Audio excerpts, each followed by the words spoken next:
hasta las 3:30, no creo que haya problema. Si alguien se tiene que retirar antes, no pasa nada. Esto ya es extraordinario con respecto al punto, ¿saben? Pues buenas tardes, ¿saben? Ya saben que pues, se viene el ordinario y pues bueno, aquí creo que lo principal y lo que yo he detectado que más les ha pasado es que se les complica un poquito cómo contestar adecuadamente los de trauma, ¿saben? Es lo que veo que como que se revuelve, ¿sí? Entonces pues me voy a enfocar en un apartado de estas 3 horas ahí empezando pues una guía de cómo se resuelven los casos clínicos, cómo guiar, ¿sí? Pues bueno, pues vamos a empezar con eso antes de tocar leyendo los temas, ¿vale? Entonces, pues bueno, comenzando, lo primero que ustedes tienen que hacer cuando lleguen a su examen de trauma, cuando vayan a contestar un caso clínico, es irse a ver primero que nada la pregunta. Y creo que eso se los he comentado a varios previamente, ¿no? Eso es lo primero que tienen que hacer. ¿Por qué lo hacen? Porque si leen la pregunta, saben en qué van a enfocar su lectura del caso, ¿de acuerdo? Eso es lo primero. Primero es directo a leer la pregunta, ¿sale? Suena un poco tonto, yo lo sé, pero pues es que muchas veces se va llenando de ideas en lo que va leyendo el caso antes de llegar a la pregunta. Y ya cuando llega a la pregunta, pues está un poquito más confundido, ¿verdad?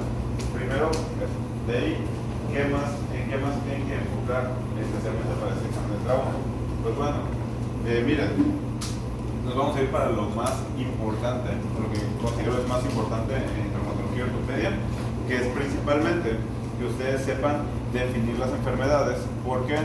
Porque entonces ustedes saben la definición, saben pues bueno, de qué va a tener el paciente, ¿no? De ahí en fuera, otro pilar importante que ustedes tienen que estudiar, que creo que es en donde más se van a enfocar en estos 3 pilares, va a ser en los métodos diagnósticos, ¿de acuerdo? ¿En qué me enfoco en el método diagnóstico? Pues muy sencillo. Aquí lo pueden ir catalogando incluso, ¿sale? ¿Cuál es el primer estudio que le voy a mandar a un paciente? ¿Sale? Ante mi sospecha diagnóstica de X o Y padecimiento. De ahí, ¿cuál va a ser el gold estándar o el estudio de elección? ¿Sale? El que les va a dar, o incluso el que les pueda dar el diagnóstico ya confirmatorio, ¿de acuerdo? Y por último, ¿qué más es de lo más importante aquí en trauma?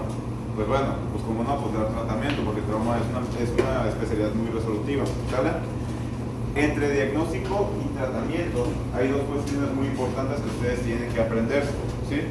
Y estas van a ser las indicaciones, ¿sale?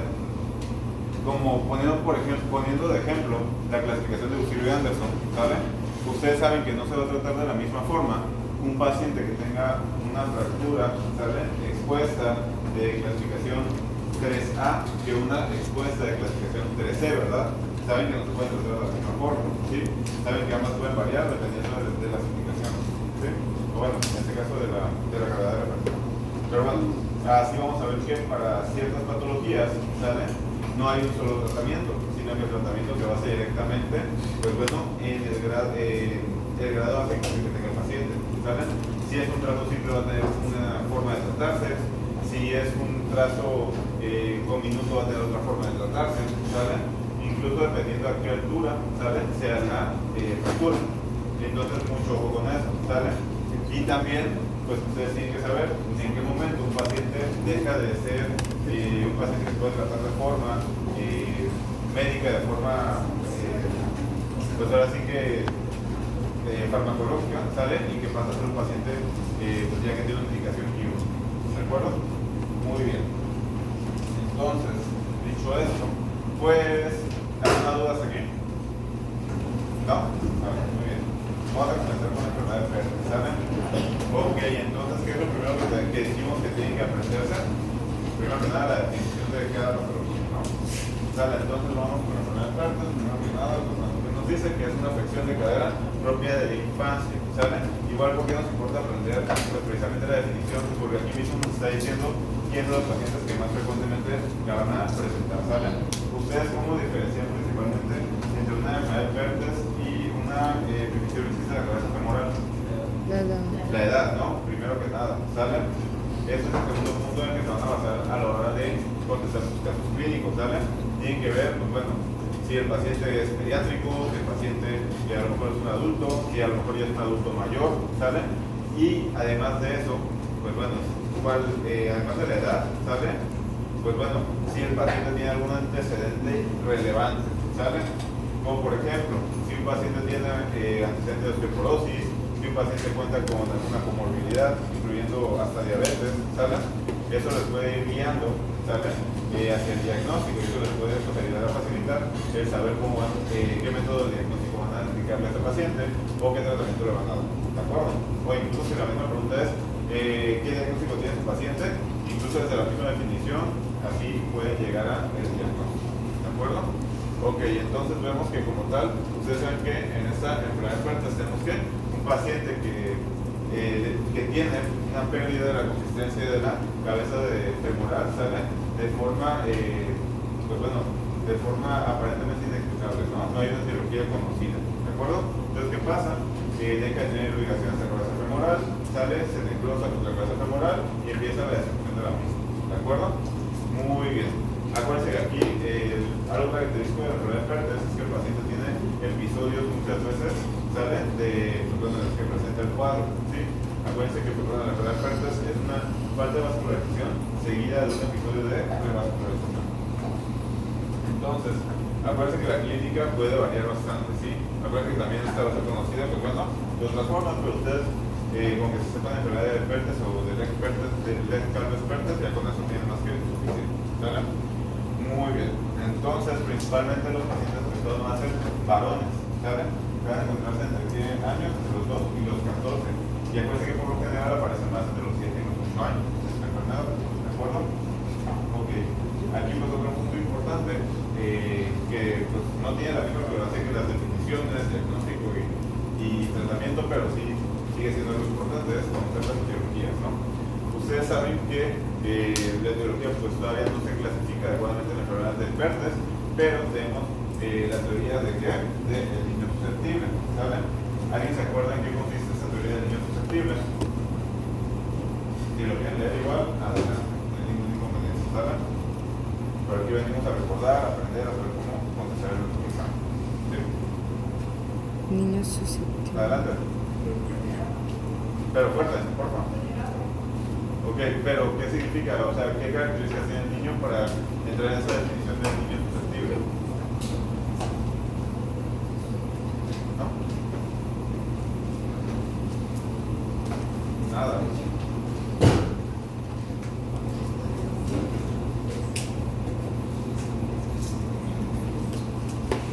Bueno, entonces acuérdense que estos van a ser que varones entre los 4 y los 9 años, van a ser niños también que pues, bueno, van a tener la desproporción segmentaria entre una extremidad y la otra, porque pues, están presentando esta necrosis, ¿saben? Y que también, pues bueno, muchas veces tienen retraso en la edad ósea. Asimismo, son pacientes que muchas veces presentan hernia inguinal, ¿saben? Y también llegan a presentar incluso anomalías, pues bueno, renales. Entonces, estos son los niños susceptibles, ¿de acuerdo? Que de ahí en fuera todo lo demás, pues ya no es tan complejo todas las demás etiologías, perdón, no son tan complejas como para comprenderlas, y la más importante va a ser la del niño susceptible, ¿sale? Muy bien. Ahí fuera, cuando el niño, listo, pues viene a ser que el propio proceso, pues bueno, de isquemia va a provocar que no haya una adecuada irrigación hacia los ganglios, hacia la cabeza femoral, y eso nos va a dar que esta se necrose y empiece a pues, perder altura de la extremidad afectada, ¿sabe? Y eso nos va a provocar la desproporción segmentaria. ¿De acuerdo? Muy bien. Clínica, acuérdense mucho ojo que cuando hablamos de un paciente con una enfermedad de Pertes, la clínica va a ser variable, ¿sale? Acuérdense que no tenemos una clínica particular, pero sí algunas cositas que la mayoría de los pacientes van a presentar, como los pacientes con la enfermedad de Pertes presentan ¿qué? Cojera. ¿Y cuál es la característica de esta cojera? Inicia siendo no doloroso, ¿saben? De ahí fuera el paciente va a poder presentar dolor, pero no ahora sí que no en la cojera, sino directamente en la cadera, ¿sale? Y pues bueno, ¿qué más tenemos? Que estos pacientes van a tener la atrofia de cuádriceps, ¿saben? Pues recuerden que esta atrofia de cuádriceps, ¿para qué conlleva? A que los pacientes tengan igual limitaciones a la hora de realizar movimientos de la extremidad inferior afectada, ¿de acuerdo? Vamos a ver que estos movimientos afectados van a ser dos, ¿sale? Si en sus casos clínicos vienen cuestiones en las que el paciente tiene limitación de movimiento, ¿sale? Es muy importante saber en qué tipos de movimientos están afectados, ¿sale? Porque eso les puede dar también, pues bueno, les puede dar una pauta o les puede orientar a saber cuál va a ser el diagnóstico de sus pacientes. En el caso de los pacientes con enfermedad de Pertes, tenemos la limitación de rotación interna y de abducción de la cadera, ¿sale? Algo igual característico es que durante la exploración física se si estos pacientes ustedes les realizan maniobra de flexión y rotación interna, ¿sale? En el caso de que tenga sinovitis, el paciente va a tener dolor intenso, ¿sale? Pero mucho, por ejemplo, solamente en el caso de etiología de la sinovitis, ¿sale? Muy bien. De ahí en fuera, algo igual muy característico, acuérdense, es la dismetría, ¿sale? Que un paciente con enfermedad Pertes, cuando llega a la consulta, es un paciente que tiene una extremidad más larga que la otra. Entonces, ¿qué pasa? Ustedes lo van a ver, coloquialmente hablando, con un paciente que está chueco, ¿sale? Un niño chueco, si lo quieren ver así, ¿sale? Y va a llegar el paciente y se acuerdan, se cojea, va adelante. Y ahí va. Bueno, entonces eso les voy a dar la pausa, pero ustedes se lo imaginan y digan, probablemente ese niño tiene Pertes, ¿sale? O una. Pero bueno, hablando ahorita de los temas que vamos a abordar, pues eso nos indica más Pertes, ¿no? Niños de qué edad nos dijimos. Que tenemos más frecuente, de 2 a 14 es el rango, ¿sale? Y en el caso del niño susceptible, 4 a 9, ¿sale? Muy bien. De ahí en fuera, acuérdense que nosotros tenemos la cabeza de riesgo, ¿sale? ¿Qué va a ser la cabeza de riesgo? Va a ser aquella que nos va a permitir saber, tanto radiológicamente como clínicamente, si existen factores que predispongan a que el paciente presente esta patología, ¿sale? Y aquí pues cuando vemos que existen estos signos de mal pronóstico, que es esta clasificación de cabeza de riesgo, ¿sale? Y pues bueno, primero tenemos los clínicos, que van a ser la previa progresión de movilidad, contractura en la aducción, flexión con la aducción y paciente obeso, ¿sale? ¿Cuáles son de las que más fácilmente se pueden acordar en este caso? Exacto. Miren, muy sencillo. Un niño gordo que no se muere, ¿sale? Pero ustedes se habían acordado, ¿no? Y pues sonará chiste, pero pues cumple con la gran mayoría de los puntos de esa clase de riesgo, ¿sale? Entonces, por otra parte, el diagnóstico, si vamos a utilizar una radiografía. ¿Qué tipo de radiografía utilizamos? Pues bueno, primero que nada debemos de considerar que la mayoría de los pacientes con los cuales hacemos un estudio, un abordaje desde el punto de vista de traumatología, ¿sale? Y en muchas materias igual, va a ser pues bueno, con 2 radiografías, anteroposterior y lateral, ¿sale? Este es el abordaje inicial muchas veces, ¿no? Entonces, pues bueno, aquí nosotros debemos de recordar que si el paciente tiene menos de 4 semanas de haber iniciado el cuadro, lo más probable es que no veamos nada, ¿sale? Sin embargo, si ya pasó este mes o este mes y medio, sí vamos a poder encontrar algunos hallazgos en estas radiografías. ¿Qué van a hacer? Pues este ensanchamiento del espacio articular de la cadera, por lógica, ¿no? Ya tiene 4 semanas que el paciente tiene una necrosis, entonces ¿qué pasó con ese tejido? Ya se destruyó, ya se desapareció, ¿no? Ya es tejido muerto, ¿sí? Y que después sabemos nosotros como médicos que ese tejido se va a regenerar. Pero al momento, pues bueno, es un paciente que al no tener ese tejido, acuérdense que va a tener, pues bueno, una cabeza femoral que se va a ver más grande que la otra. Eso va a generar un espacio, ¿sale? A la hora de realizar las radiografías. Por lo mismo, vemos una cabeza femoral más chiquita que la otra, vemos que existe aumento de la densidad del núcleo de osificación de la cabeza femoral, o sea, saber un poquito más radiopaco, ¿sale? De ahí en fuera vamos a tener el ensanchamiento del cuello femoral y fracturas subcondrales. ¿Se acuerdan cómo son las fracturas subcondrales? Son como pequeños trazos fractuarios dentro de la cabeza femoral afectada, ¿sale? Muy bien.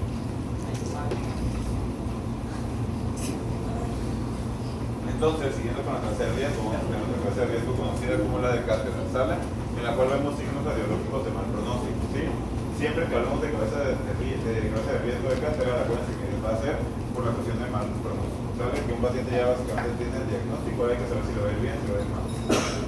Entonces, de aquí lo que más, ahora sí que lo más característico va a ser, pues bueno, de que si en el examen les preguntan, ¿cuáles son los factores de riesgo más importantes? No sé, a la hora de realizar una radiografía en la cabeza de riesgo de cátedra, pues lo más característico va a ser el signo de Gage, ¿sale?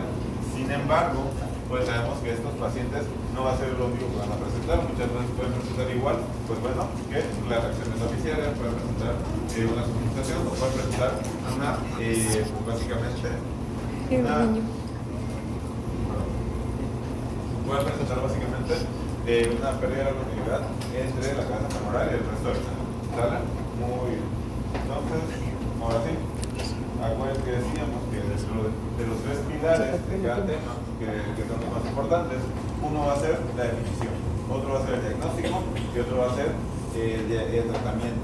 Y entre el diagnóstico y el tratamiento nos importa saber las indicaciones, porque eso nos va a decir cómo vamos a tratar, sale, a estos pacientes o en qué momento ya no los vamos a tratar nosotros y los diferimos a segundo o tercer nivel, ¿no? Muy bien. Entonces, hay que tomar en cuenta que aquí las indicaciones van a variar, ¿sale?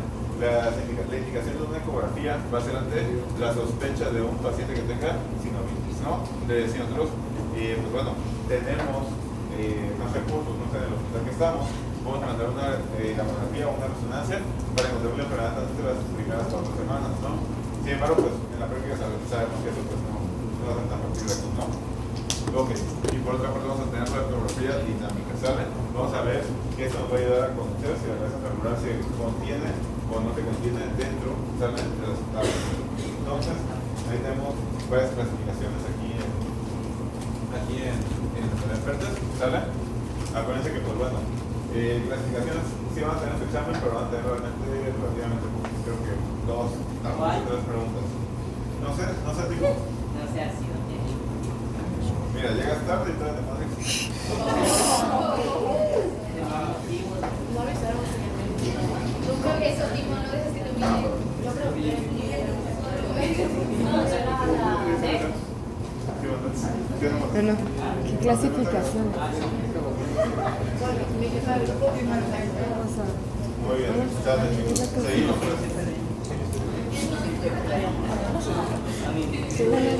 No se enfoquen tanto en clasificación, les digo, enfóquense más en definición, procesamiento y en definición, en método diagnóstico, sale y en tratamiento. Son los pilares más importantes. ¿Eso es importante? Sigamos. Ya la saltó, así que no. Bueno, de ahí en fuera, diferenciales, saben que yo no les pregunto diferenciar el examen porque las preguntas son un tanto directas. ¿Sí? Perdón, sí. Tratamiento, muy bien. Entonces, nosotros, cuando hablamos de una enfermedad de Pertes, ¿sale? Nos importa mucho, pues, saber cómo tratar a estos pacientes. ¿Y qué tenemos que hacer? Que pues muchas veces, ya decíamos, estos pacientes, ¿sale? Van a pasar por un proceso de necrosis, pero que al final van a, pues, básicamente restablecer la anatomía pues, normal desde esa etapa, desde esa clase de enfermos, ¿sale? Entonces, muchas veces, si el paciente no tiene ni signos clínicos ni radiológicos, una cabeza de riesgo, simplemente lo mantenemos en observación, ¿sale? Por otra parte, si el paciente presenta dolor, pues, ¿qué hacemos? Tratamos el dolor, ¿no? Si el paciente ya vemos que tiene alteraciones en la movilidad, muchas veces, pues bueno, ¿qué podemos hacer en estos pacientes? Primero observar y si primero mantener la observación y si vemos que no mejora, pues entonces ahí sí podemos empezar, pues bueno, a indicar pues opciones como fisioterapia o algo para que el paciente pueda no tener atrofia por consecuencia de este cuádriceps, ¿no? Que es lo que terminantemente puede limitar la movilidad de estos pacientes, ¿sale? Y pues bueno, por otra parte, pues bueno, también estos pacientes pueden llegar a requerir inmovilización en caso de que tengan factores de riesgo de signos de catarata, perdón. O también incluso tratamiento quirúrgico en caso de que exista una destrucción completa de la cabeza femoral durante la enfermedad de Pertes y que pues bueno, cuando exista la maduración de estos pacientes, ellos no estén en una etapa de destrucción de la cabeza, ¿saben? Muy bien. Entonces, ¿alguna duda con Pertes? ¿No? Dale.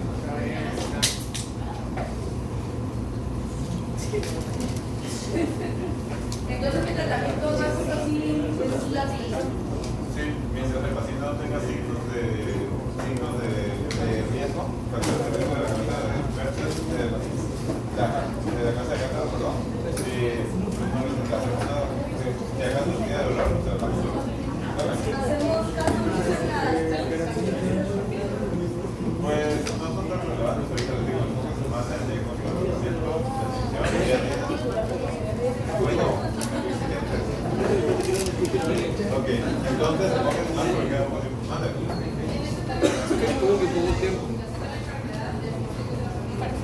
Sí, principalmente la definición, diagnóstico y tratamiento, ¿sale?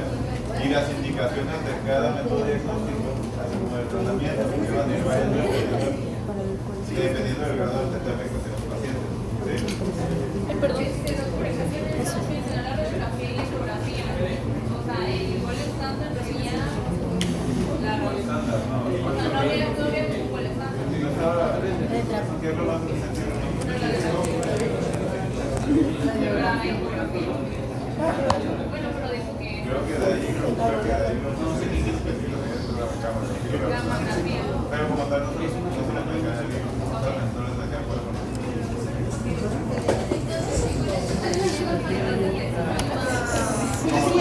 Como tal, nosotros en diario, entonces pues no hablar de la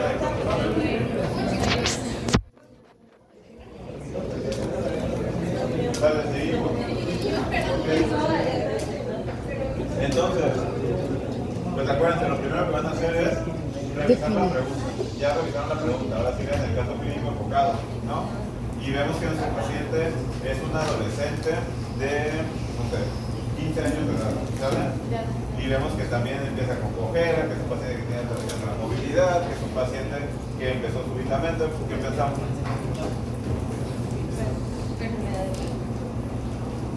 Pertes, ¿Cómo diferenciar entre pertes y qué otro diagnóstico? la edad, les, el perfil de Perfeccionista de la cabeza femoral y pertes, ¿qué hacemos? Diferenciamos principalmente Edad. por edad. ¿sale? No es algo que sea, o sea, que sea la única forma de diagnosticar, pero pues es algo que nos puede dar la pauta para saber pues, bueno, cómo podemos ir formulando el diagnóstico, ¿no? Entonces, la definición, vemos que la definición de estos pacientes, o de esta enfermedad, perdón, es que existe un deslizamiento de la cabeza femoral, ¿sale? Que muchas veces, pues bueno, con respecto al cuello del fémur, va a presentar, pues bueno, alteraciones del cartílago del requisito, ¿sale? O sea, el paciente tiene muchas veces alteraciones de la cabeza femoral que no se pudo unir adecuadamente al cuello del fémur, y a veces existen otras alteraciones anatómicas, como que existe, pues bueno, una cabeza del fémur, ¿sale? O un cuello verticalizado, y eso provoque desplazamiento, ¿sale? Entre esta cabeza del fémur y ese cuello del fémur, ¿de acuerdo? Entonces, principales pacientes afectados, adolescentes, ¿sale? Vemos que por otra parte, pues bueno, aquí sí existe el riesgo de complicaciones importantes, ¿sale? Vamos a ver que la principal de ellas es una coxartrosis. ¿De cuál es la coxartrosis?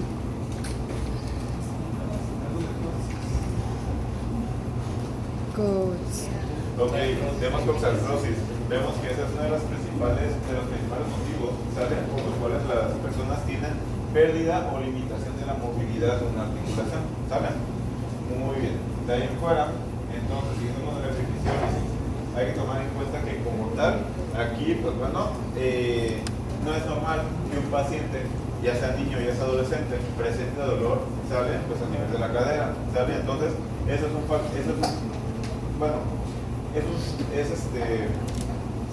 un síntoma, pues una cuestión clínica en la cual ustedes pueden empezar a pensar que a lo mejor pudieran tener algo relacionado pues, bueno, a estas alteraciones de la cabeza femoral, ¿no? Que en ese caso, pues bueno, lo relacionamos con la epifisiolisis de la cabeza femoral, ¿saben?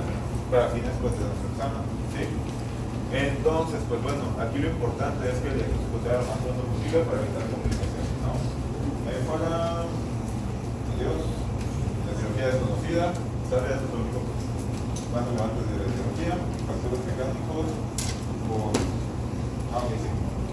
Factores mecánicos, que el paciente sea un adolescente gordito, ¿sale? Que el paciente tenga verticalización del cartílago del crecimiento, les digo, existe el desplazamiento de la cabeza femoral, y también que el paciente, pues bueno, muchas veces tenga alteraciones óseas, ya sea que puedan ser derivadas de qué patologías muchas veces endócrinas, ¿no? Y eso provoque, pues bueno, un adelgazamiento y debilitamiento del anillo pericorneal, ¿sale? Entonces, acuérdense, característico de estos pacientes ante la sospecha de una epifisiolisis de la cabeza femoral, también en estos pacientes hay que tener la sospecha que tengan alguna alteración endócrina, ¿no? O viceversa, que si el paciente tiene alguna alteración endócrina, entonces es más probable que el paciente pueda presentar una epifisiolisis de la cabeza femoral, ¿sale? Muy bien. De ahí en fuera, otro factor de riesgo son los factores hormonales, precisamente lo que les mencionaba, ¿no? Y, pues bueno, principalmente se relaciona a las alteraciones hormonales relacionadas con la pubertad y el hecho de que los pacientes presenten la epifisiolisis, ¿no? Acuérdense que aquí también tenemos alteraciones musculoesqueléticas y que muchas veces los cartílagos del crecimiento empiezan con una consolidar o también cuando existe, pues bueno, un aumento en el tamaño del músculo, ¿vale? Muy bien, patogenia, epifisiolisis, acuérdense que epifisiolisis va a ser igual a deslizamiento, ¿sale? Eso es lo que va a estar pasando en estos pacientes, así de sencillo, ¿de acuerdo? Pero pues ahorita estamos con una cuestión pues de clínico, de saber cómo diagnosticar buscar, cuáles son las indicaciones, ¿no? Que es lo que nos interesa para la vida, la vida hospitalaria. ¿Verdad? Ok, entonces clínicas, los pacientes, acuérdense que también van a ser pacientes que van a empezar con una cojera, ¿sale? Sin embargo, aquí el dolor va a tener la característica que puede ser tanto continuo como puede ser intermitente, y aquí la intensidad varía, ¿sale? No es que vayan a ir aumentando conforme pasa el tiempo y de repente quite, sino que de repente se presenta un cuadro, ¿sale? Que puede ser muy doloroso, y en el siguiente cuadro que presenta el paciente puede ser un cuadro leve, ¿sale? Muy bien. Aquí los sitios a los que se refiere el dolor va a ser zona anterior del muslo o incluso, pues bueno, a la rodilla. Hay que tomar en cuenta que aquí los movimientos que se ven afectados, ¿sale? Acuérdense que esto también nos puede ayudar a orientar el diagnóstico, ¿sale? Hacia dónde está la limitante va a ser la flexión y la aducción, ¿de acuerdo? Ok. Muy bien, de ahí en fuera clasificación clínica, pues bueno, diagnóstico, entonces, nosotros cuando hablamos del diagnóstico, ¿sale? Debemos de recordar que como tal, pues bueno, vamos a indicar de inicio una radiografía anterior y otra posterior, ¿sale? ¿Qué es lo que vamos a estar observando en esta radiografía? Vamos a ver que se va a ensanchar, el espacio también entre, pues bueno, el acetábulo y la cabeza femoral, porque puede ser que la cabeza femoral se desplace, ¿sale? Y esto nos va a dejar, pues incluso, un signo característico, ¿sale? Entonces, pues bueno, vamos a ver que como tal, el signo característico va a ser este signo de Steele. ¿Se acuerdan en qué consiste? Sí. ¿No? Bueno, un recordatorio rápido, ¿sale? Acuérdense que ¿qué pasa? Esta cabeza femoral se desliza, ¿sale? Pásense de ahí. ¿Qué pasa entonces? Se puede deslizar completamente, pero por lo general queda en un 30-50% de deslizamiento, ¿sale? Y eso que hace que se pueda formar una sombra, ¿sale? Como de una semiluna, ¿sale? Y ese va a ser el signo de Steele. Digamos que aquí el paciente no la presenta, ¿sale? Y aquí, comparativamente, ¿sale? El paciente sí la presenta, ¿de acuerdo? Aquí vemos que existe, pues bueno, esta semiluna debido al desplazamiento del ¿qué? Del fémur, de todo el fémur básicamente, ¿sale? Muy bien. Entonces, por otra parte, pues bueno, esa es la forma más sencilla de que ustedes a través de una radiografía puedan sospechar de esta patología, ¿de acuerdo? De ahí en fuera, pues bueno, vamos a ver que nosotros tenemos indicaciones específicas para estudios complementarios, ¿de acuerdo? Nosotros vamos a utilizar la tomografía en qué casos? Casos en los que tengamos sospecha y diagnóstica de estos pacientes de una deficiencia de la cabeza femoral, pero que sea un desplazamiento leve, un desplazamiento que no nos dé el diagnóstico completamente.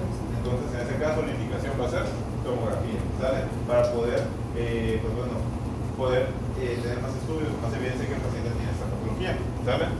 Por otra parte, nosotros tenemos indicación para la resonancia magnética. Bueno, ¿para qué nos sirve la resonancia magnética? ¿En qué casos lo vamos a poder utilizar? Pues lo que tenemos cambios en la fisarios, si tenemos ensanchamiento o si presentamos edema, van a quedar en la radiografía, ¿de acuerdo? Entonces esto se hace para poder integrar más a profundidad y saber cuál va a ser el tratamiento más adecuado para estos pacientes, ¿sale? De ahí en fuera, pues bueno, tenemos que buscar estudios de laboratorio relacionados, pues bueno, a perfiles hormonales en estos pacientes, ¿sale?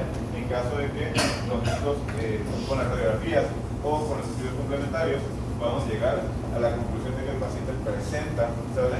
Una epifisiolisis de la cabeza femoral. ¿Ok? ¿Dudas?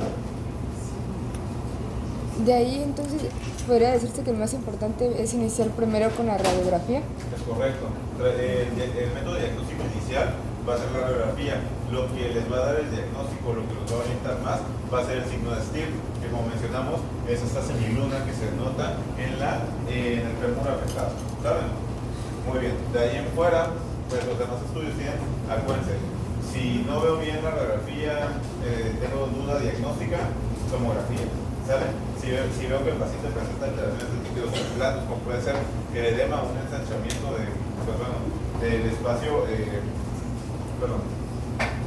espacio acetabular, pues órale, una resonancia. De ahí en fuera, pues no hay más motivos para otros estudios, ¿sale? Más que buscar una patología endócrina, ¿de acuerdo? Que puede ser un hipogonadismo, puede ser una osteoporosis, puede ser una alteración incluso de las paratiroides, ¿sale? Ahí literalmente debes buscar patología endócrina, ¿sí? Que se relaciona obviamente con el metabolismo del cáncer, ¿de acuerdo? ¿Dudas? ¿No? Entonces, bueno, pues esto es más que nada una clasificación, ¿no? Entonces tenemos que considerar, pues, bueno, el desplazamiento, que puede ser ligero, menos del 33% de desplazamiento, moderado del 33 al 50, severo más del 50, ¿sale? Aquí realmente pues no indagamos tanto, sí, porque lo que nos interesa más es que ustedes sepan diagnosticar, ¿sale? Y que sepan tratar estos pacientes. Diferenciar, nos interesa, pronóstico, tampoco. Complicaciones, muy importante que ustedes sepan cuáles son las complicaciones, ¿sale? Más frecuentes de las patologías que vemos, ¿sale? Y esto que significa que ustedes van a enfocar solamente en las complicaciones que más dan, ¿no? Las que tienen mayor porcentaje. Y debo de saber que está relacionada a X o Y patología, ¿sale? En este caso, si el paciente tiene diagnóstico de epifisiólisis, noto que, pues bueno, perdón, lo diagnostico ya sea por el caso clínico, porque en el caso clínico ya viene escrito el diagnóstico. ¿Saben qué hago? Pues bueno, simplemente voy a aprenderme cuáles son las dos complicaciones más frecuentes, ¿no? Que hasta eso en su diagnóstico se las pongo en negritos, ¿no? La necrosis y la contrólisis, ¿sale? Muy bien.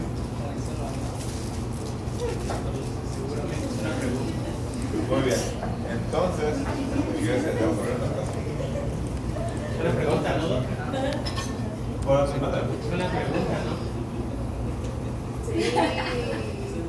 Yo simplemente les digo cómo orientarse para su examen y Sí, claro. hacer más énfasis en la clase. Muy bien. Tratamiento. ¿Cuál es el tratamiento de elección para estos pacientes? Yo sé que se acuerdan, si no, pues aquí ya se los puse como quieran. Acuérdense que estos pacientes, una vez que se hace el diagnóstico, tenemos que realizar la fijación in situ de la cabeza femoral, ¿sale? ¿Con qué lo hacemos? Pues principalmente con un clavo, ¿no? Hay que tomar en cuenta que todo esto, ¿sale? Se tiene que hacer en cuanto se encuentre, se haga el diagnóstico, ¿sale? Principalmente el radiográfico, ¿no? Entonces ya se planea, pues bueno, que este paciente pase quirófano, se le pone, pues bueno, la fijación de un lado y que crean, acuérdense que también se va a hacer la fijación del otro lado, va a ser una fijación in situ bilateral de la cabeza femoral, ¿sale?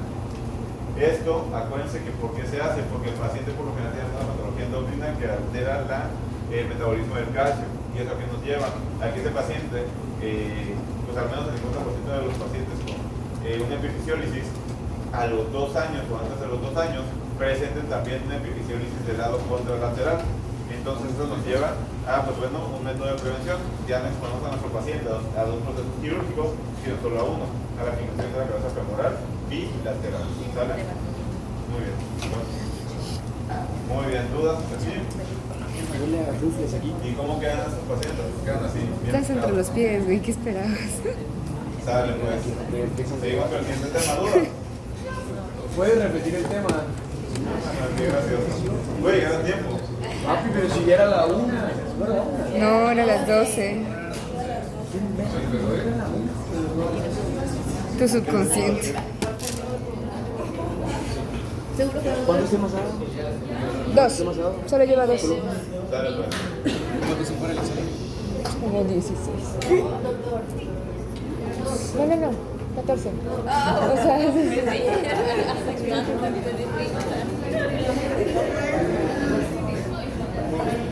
Doctor, ¿cuántos temas van a tratar? 15. ¿Y cuántos lleva ya? 2. ¿Qué? Nada más 10. Los puntos clave. Los puntos clave. Ya sabemos si no lo puedo volver a ver. Le prometo que no me va a ver. Me desaparezco. Si nos da el examen, lo más probable es que lo vuelva. Si no nos da el examen, pues posiblemente no lo va a volver a ver. Exacto. Aquí. ¿Ah? Sí.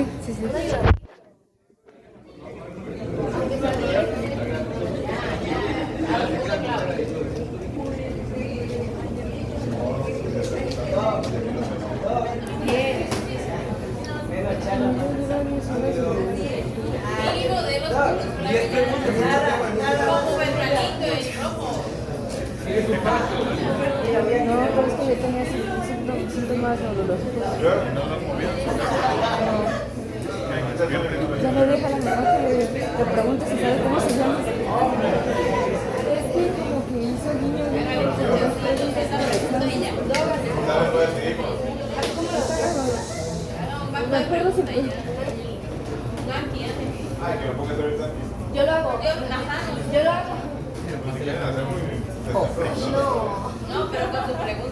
De las preguntas. Habla 6 segundos del examen. Y ya sé, y con Seguimos, pues, ¿sale? 5 segundos. Fractura del extremo distal del fémur, ¿sale? Entonces, hay que tomar en cuenta que por lo general, complicación de lesiones de baja energía. Entonces, aquí es muy importante conocer las características de tus pacientes, ¿sale? Van a ser pacientes que están relacionados con osteoporosis, con lesiones médicas o la enfermedad de Paget, ¿sale? Entonces, pues bueno, algo también importante en este tipo de fracturas, pues bueno, va a ser su clasificación, porque como ustedes saben, todas las fracturas tienen una clasificación a ojo. Que nosotros hablamos de una fractura de la extremidad distal del fémur, ¿cómo la vamos a empezar a clasificar? ¿Con qué letras? ¿Con qué letras? Distal a... 3, ¿no? Ya ahí tenemos un trazo simple, pues bueno, pues fuera de la articulación, el fraccionilio. 3, ¿qué? Uno. Dale, A1, ¿no? Porque es simple fuera de la articulación, ¿sale? Acuérdense de eso, ¿no? ¿Cómo que hago? Entonces, en el examen de las clasificaciones importantes, eso sería uno de las 3. Es que dijo que iban a ser como 3 temas que sí iban a preguntar clasificaciones. O sea, no, dijo que iba a... O sea, esto es general para el examen, ¿no? De la clasificación A1. O sea, ustedes tienen que igual recordar, porque yo iba a revisar bien pero ahorita pues ya no sé si siguen recordando. Entonces, las ejercicios.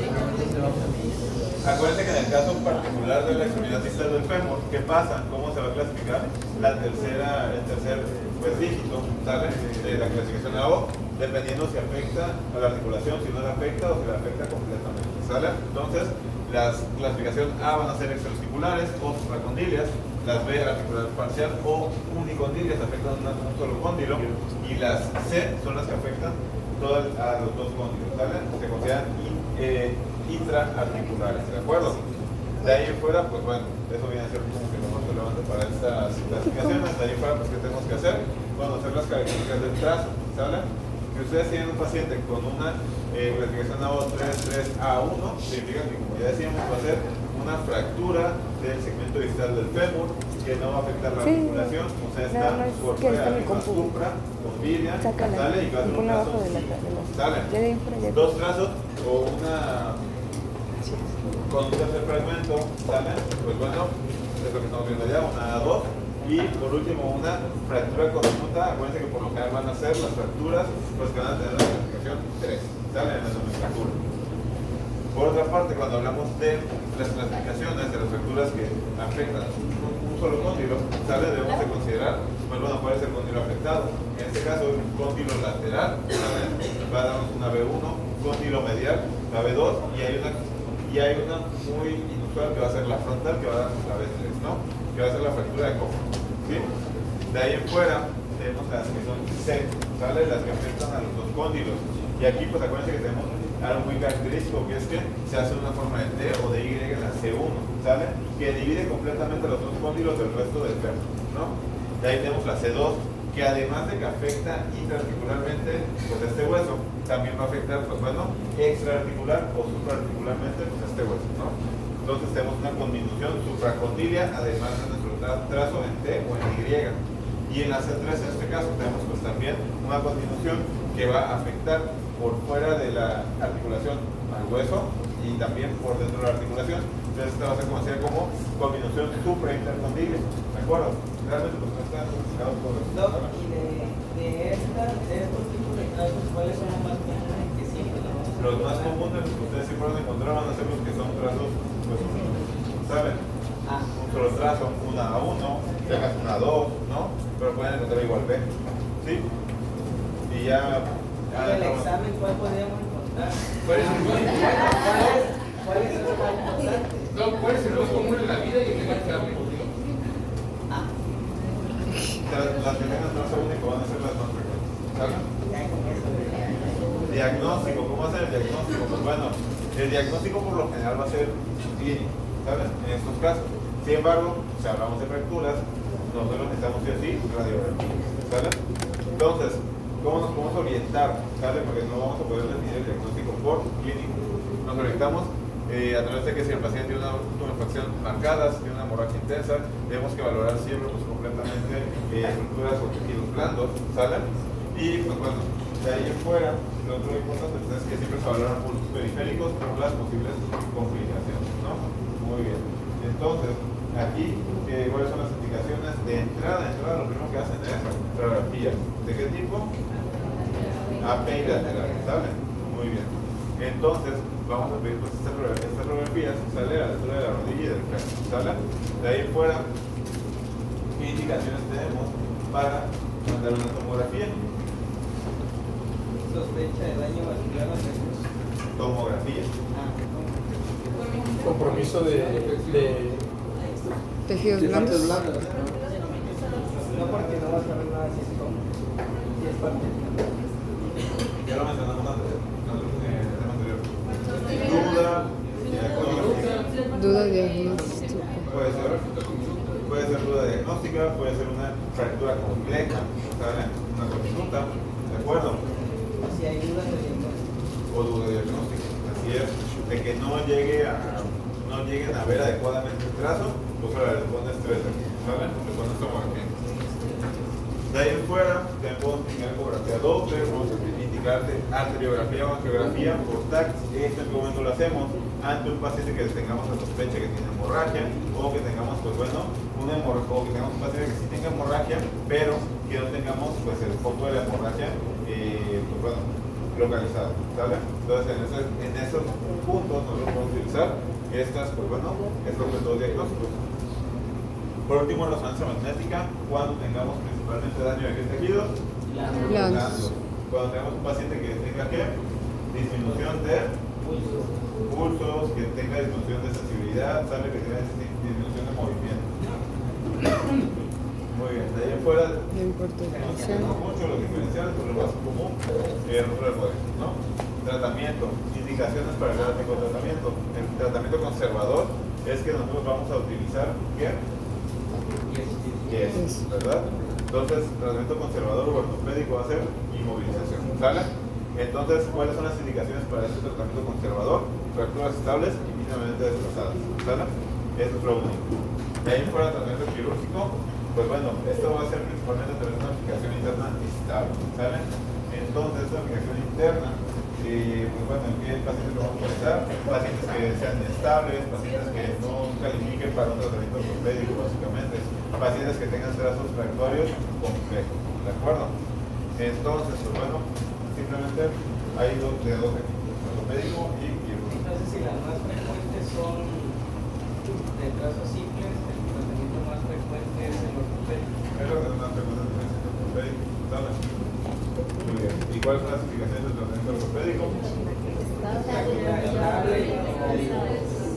Estable, mínimamente desplazado, no desplazado, ¿sabes? Que para fines prácticos es lo mismo, ¿de acuerdo? Muy bien. Entonces, pues bueno, nosotros tenemos que considerar de ahí afuera, los tratamientos específicos para las fracturas salen según su clasificación. Unicondilias simples, pues bueno, ¿qué podemos hacer? Reducción abierta y osteosíntesis con tornillo. ¿Qué pasa? Que estas tienden a ser inestables, ¿no? Existe desplazamiento muchas veces. Supracondilias y supraintercondilias, pues hacemos reducción abierta, la compresión y pues bueno, solamente estabilización fractural.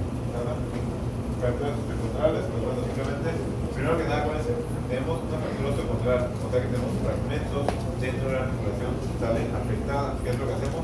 En estos casos, dependiendo del tamaño del fragmento, pues bueno, lo más seguro es que son muy pequeños, se aspiran, ¿no? Se salen para no provocar artrosis a los pacientes. Sale que no tengan dolor a la hora de movilizar y que no tengan limitación de movimiento por tener fragmentos óseos dentro de la articulación. De ahí fuera, pues bueno, si los fragmentos son más grandes, se trata de ¿qué? Se trata de pues restituir la anatomía de sus pacientes, ¿no? Se trata de pues fijarlos al hueso si tienen fragmentos más grandes, ¿de acuerdo? Pero por lo general, pues bueno, se van a aspirar, solamente se va a subir unas fibrillas y ya. De ahí fuera, complicaciones. Si bien entonces, no nos vamos a parar muchas complicaciones, pero tampoco. No, pues es que No se centran mucho en las fracturas en el fémur en el niño porque pues abarcan 3%. ¿Saben? Sí. Eso Mínimo constante. es porque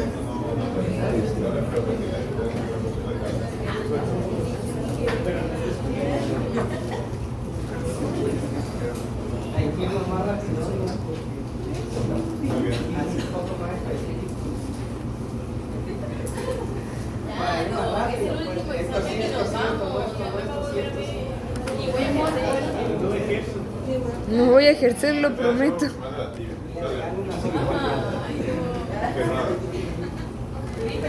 que entre todos nos superamos, que pagamos un viaje a algún lado ya.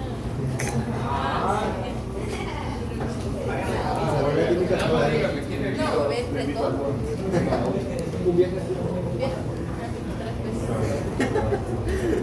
A ver, sigamos. Salen. Fracturas del extremo proximal de la tibia. Ok, entonces nosotros cuando hablamos de las fracturas del extremo proximal de la tibia, ¿qué debemos de considerar? Acuérdense, pues bueno, por lo general va a ser como la mayoría de las fracturas más frecuentes en hombres, pero aquí hablamos de hombres que se encuentran en edad, pues bueno, económicamente activos, ¿sale? Son pacientes que tienen accidentes de tráfico y que por lo general van de los 20 a los 50 años. Entonces, pues bueno, de ahí en fuera, ¿sale? Nos interesa. Clasificación, aquí vamos a tener la clasificación de Schatzker, ¿sale? Que pues... No voy a parar mucho en las clasificaciones, ¿sale? Pues, ok, clínica. ¿Qué es lo que pasa? Cuando hablamos de este tipo de fracturas, sale por lo general tenemos un cuadro clásico de cualquier fractura. Sale que el paciente tiene deformidad de la extremidad afectada, impotencia funcional y dolor. Sale, acuérdense que esos tres son los datos pivotes de cualquier fractura y cualquier sitio. ¿De acuerdo? De ahí fuera, algo que se tiene que hacer siempre es la valoración de las pruebas blandas. Asimismo, tenemos que valorar o explorar cursos distales para prevenir posibles complicaciones. ¿Sale? Muy bien. De ahí en fuera, ¿qué podemos utilizar en estos pacientes? Esto inicial, comentadores de las fracturas. Terapia bilateral. ¿Sale? Esto va a ser a nivel de la rodilla. Nosotros vamos a poder utilizar igual radiografías oblicuas, ¿sí? Esto con el fin de tener una previsión del mismo medida que nos ayuda en poder conocer, ¿sale? Pues bueno, si esta fractura puede ser estable o no, ¿sale? Si está desplazado o no, ¿sale? Y de ahí en fuera, pues bueno, tomografía solamente la vamos a utilizar en casos específicos de pacientes que tengan traumas importantes, ¿sale? Pues hablamos de que estos pacientes son pacientes que por ejemplo tienen accidentes de tráfico, entonces pueden llegar a tener, pues están más expuestos en otras fracturas a lesiones pues mayores, ¿no? Lesiones tal vez conjuntas, lesiones tal vez vasculares, ¿sale? La resonancia magnética va a ser precisamente para ese descarte de este tipo de lesiones y ya afectan a los tejidos blandos, ¿sí? O para confirmar estas lesiones, ¿de acuerdo? Ok, entonces tratamiento ortopédico. ¿Quiénes van a ser pacientes no operables? Pacientes que dicen casos muy específicos. ¿Qué pacientes tienen riesgo quirúrgico? Principalmente pacientes mayores de la tercera edad, ¿sale? Nefrópatas, pacientes que tengan cardiopatías no controladas, pacientes diabéticos no controlados también, sale todo paciente con alguna comorbilidad de complicación, por lo general aunado a una edad avanzada, no se operan, ¿sale? Por lo general estos tienen un alto riesgo quirúrgico y se escapan, ¿de acuerdo? De ahí para cuáles sí se pueden llegar a operar, los pacientes que son jóvenes, pacientes que tienen lesiones que ponen en riesgo la vida, ¿de acuerdo? Muy bien. Entonces, pues bueno, el tratamiento ortopédico consiste principalmente pues, en un yeso, ¿sale? Muy bien. De ahí en fuera, pues hay que tomar en cuenta que dentro de los pacientes jóvenes, en los cuales sí se puede indicar un tratamiento conservador, van a ser aquellos que ustedes se imaginarán tengan un trazo sencillo, ¿sale? O que tengan una fractura que no se desplace, ¿de acuerdo? La gran mayoría de los pacientes, pues, que tienen lesiones de mecanismos de lesión, pues que no son de alta energía, por lo general tienen un tratamiento conservador, ¿de acuerdo? Ahora, si les indican en su caso clínico el paciente es trasladado a la sala de urgencias porque viene de un accidente, lo traen de un accidente, después de un accidente de tráfico o algo, pues ahí sí pueden pensar que a lo mejor el paciente se va a hacer quirúrgico, ¿de acuerdo? Porque tiene antecedente de un mecanismo de lesión de alta energía. No especificamos en cuál, pero sabemos que viene de un mecanismo de lesión de alta energía, ¿sale? Muy bien, entonces, aquí el tratamiento quirúrgico se considera de elección precisamente de estos pacientes. ¿Por qué? Por lo que les estoy explicando. El mecanismo de lesión, usualmente igual dijimos que va a ser, solamente van a ser los mecanismos de lesión relacionados a alta energía, ¿sale? A pacientes accidentados o pacientes atropellados, ¿de acuerdo? ¿Sale? Entonces, dicho esto, el tratamiento quirúrgico se va a considerar de elección siempre y cuando el paciente sea trasladado de forma temprana al hospital, ¿sale? Se acaba de accidentar, lo revisamos y pasa directo al quirófano, ¿sale? Muy bien. Entonces, ¿qué indicaciones les dan para que el paciente pase al quirúrgico? ¿Sale? Sabemos que no es quirúrgico, que es verdad, si no está muy desplazada la fractura, ¿verdad? O si tiene comorbilidades. ¿Qué si es quirúrgico? ¿O qué opciones tenemos? Pues bueno, si el paciente se encuentra con una fractura desplazada o si tiene inestabilidad de la articulación, ¿sale? Porque entonces, ¿qué pasa? Si no se opera, pues el paciente tiene disminución o pérdida de la función de la extremidad afectada, ¿sale? Por la propia inestabilidad de la articulación, ¿sí? De ahí en fuera, pues, ¿qué opciones tenemos? La reducción cerrada de fijación percutánea, reducción de fijación bajo visión artroscópica, reducción cerrada de fijación externa, reducción abierta y fijación interna, ¿sale? Complicaciones. Pues aquí, pues no hay mucho que ver, solamente acuérdense que, pues bueno. Acuérdense que como tal, las complicaciones más frecuentes que pueden tener este tipo de lesiones va a ser una artrosis postraumática, ¿sale?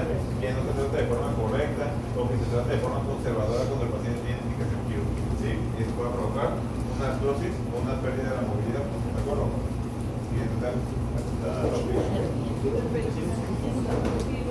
¿Dudas hasta aquí? ¿No? Ok. Muy bien, vámonos a la diálisis de tibia, ya sé que aquí nos vamos bajando. Vamos a ver. ¿De acuerdo? Muy bien, fracturas diapiciadas de tibia. Acuérdense que cuando hablamos de las fracturas diapiciadas de tibia, estas son de las fracturas expuestas más frecuentes, ¿saben? Acuérdense que esto es debido a su localización, ya que, pues bueno, la diáfisis de la tibia, pues no tiene mucho músculo ni mucha piel que lo recubre, ¿saben? Entonces, pues dicho esto, hay que tomar en cuenta que por lo general se van a relacionar a pacientes que sufren accidentes, ¿saben? Entonces, va a ser atropellados, principalmente que pueden ser peatones o pacientes que utilizan motocicletas o bicis y pues sufren un accidente o pues atropellan en la propia moto en la bici, ¿no? Y pues bueno, de ahí en fuera se relacionan a pacientes jóvenes, ¿sale? Igual está un pivote, ¿sale? Para los casos clínicos, el paciente va de 20 a 40 años y se los puede hacer sospechar, ¿no? Acuérdense que son lesiones relacionadas a mecanismos de alta energía, ¿sale? Muy bien. AO, la AO ya se les encarga de las chicas de clase, ¿sale? Las clasificaciones, que les den una lectura, ¿de acuerdo? Muy bien. Entonces, como les mencionaba, esas lesiones son muy evidentes porque por lo general son expuestas, por lo general hay deformidad del extremidad inferior, ¿sale? En la zona media, pues bueno, de la tibia, ¿sale? Entonces, pues bueno, además de esto se considera que estas fracturas son inestables, ¿sale? La gran mayoría de las fracturas diapiciales se pueden considerar inestables, ¿sale? Muy bien, de ahí en fuera tenemos que considerar solamente que aquí existe lesión por general de los tejidos blandos, ¿sale? Métodos diagnósticos que es lo que vamos a utilizar: radiografía bilateral, ¿sale? Evidenciamos el trazo, ¿sale? Si tenemos un paciente que no está así de desplazado, que a lo mejor se encuentra pues el hueso sin desplazamiento, ¿sale? Y no observamos de forma correcta un trazo fractuario, tomografía, ¿sale? Realmente les digo, no hay tanto tema, tanto rollo con los métodos diagnósticos porque en la gran mayoría de las patologías pues se usa lo mismo para lo mismo, ¿sale? Entonces nada más enfóquense en las indicaciones, lo que les menciono, ¿de acuerdo? Ok, ¿por qué dejaremos una ecografía, una arteriografía, una angiografía? ¿Por qué indicaría? Los pulsos. Daño vascular, una lesión vascular, una hemorragia, ¿sale? Muy bien. ¿Y también para qué? Para encontrar pues, el foco de la hemorragia, ¿sale? Muy bien. Tratamiento, aquí tenemos varias opciones. Acuérdense que el tratamiento conservador lo vamos a indicar principalmente a pacientes que pues, bueno, tengan lesiones pues, relacionadas a mecanismos de baja energía, puede ser una caída, ¿sale? Hasta de 1 metro, ¿sí? Puede ser un golpe, ¿sale? Que haya recibido el paciente en la tibia, ¿no? Una patada, por ejemplo, un castillo, ¿sale? Pero por lo general hablamos de que estos pacientes son pacientes traumáticos, ¿no? Son pacientes que tienen un accidente, ¿sale? Que los atropellan o que tienen accidente en la moto o en la bici, ¿no? Muy bien, de ahí afuera, pues acuérdense, como en todo tratamiento ortopédico, fractura estable, fractura no desplazada, ¿sale? ¿Cómo se trata? Con hielo, ¿de acuerdo? Ahora sí, ¿cuál es el tratamiento de elección? Va a ser el enclavado intramedular, ¿sale? Esto principalmente para que al hablar de la diáfisis de un hueso, se le dé estabilidad a todo el hueso, ¿de acuerdo? Y acuérdense que por lo general en las zonas deficitarias utilizamos más este tipo de métodos de tratamiento, ¿no? Más enclavado, no lo utilizamos más, a lo mejor placa y tornillo, cuando hablamos más cerca.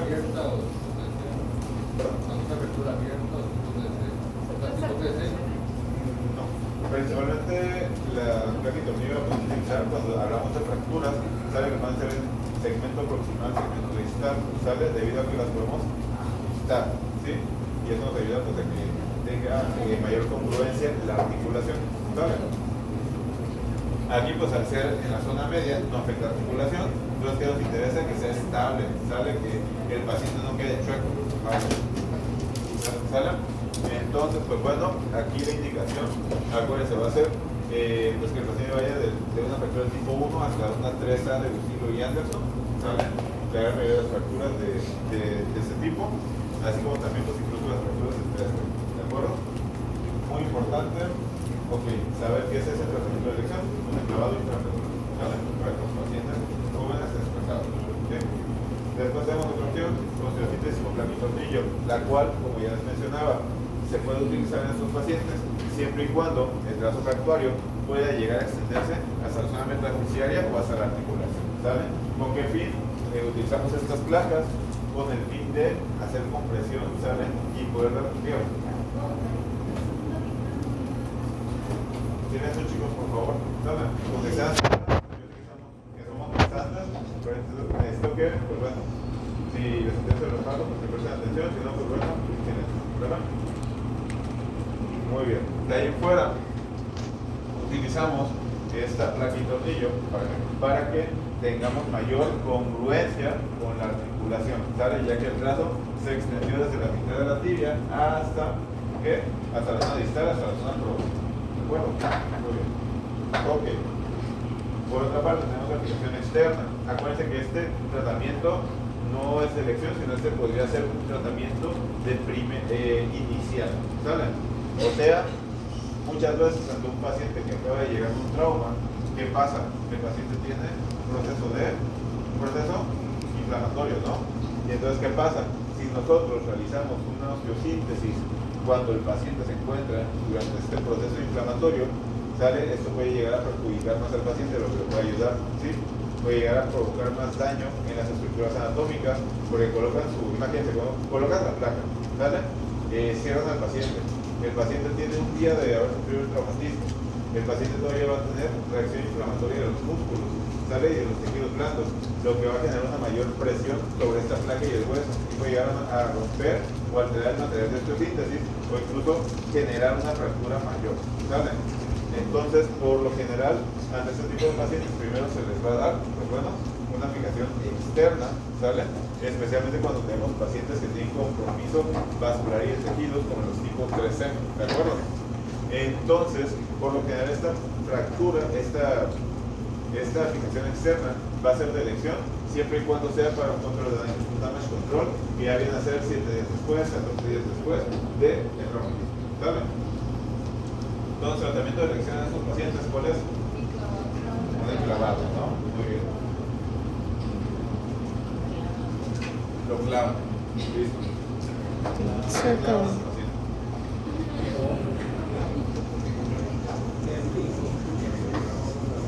Muy bien. Se le pone un clavo. La clave te va a doler.